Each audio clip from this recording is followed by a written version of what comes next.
Chers élèves, bonjour. Je réponds au nom de Madame Omal Doubadégu, enseignante au cours moyen. Notre leçon d'aujourd'hui porte sur la lecture, dont le titre est « Les maladies de l'eau ». Cette leçon est destinée pour les élèves de la classe de 4e. Eh bien, à la fin de cette leçon, chacun de vous serait capable de lire le texte et de le résumer. Eh bien, pour commencer, je vous demande de prendre vos cahiers et stylos. Je rappelle le titre de notre leçon, « Les maladies de l'eau », une œuvre du ministère de l'Éducation nationale. Enfants du Sahel. Enfants du Sahel.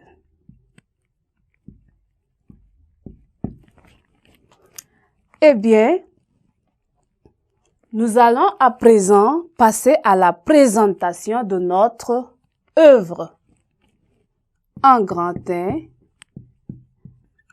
présentation de notre présentation du texte.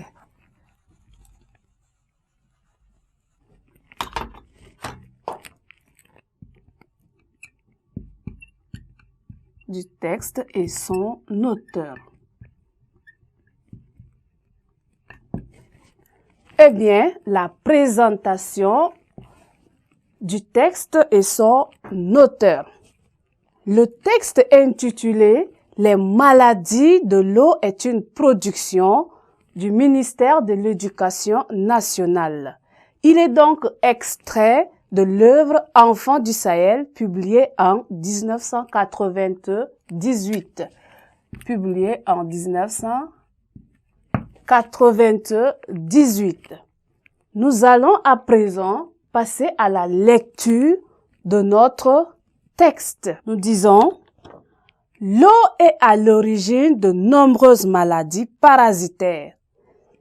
Elles sont particulièrement nombreuses sous les climats tropicaux, car la chaleur favorise la prolifération des parasites et des animaux qui transmettent ces parasites.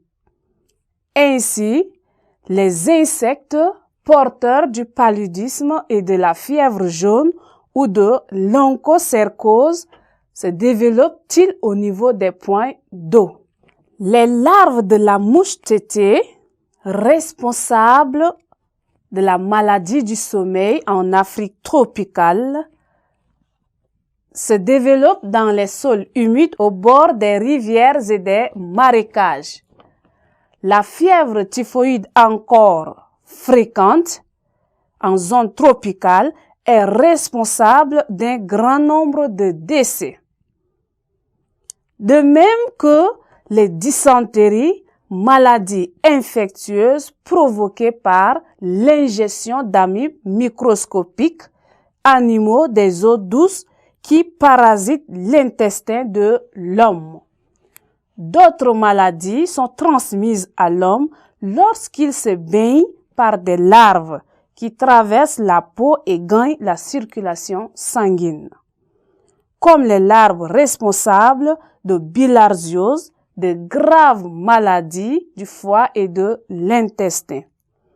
Ainsi donc, l'eau, ce précieux liquide vital pour l'homme, représente un danger s'il est utilisé sans précaution.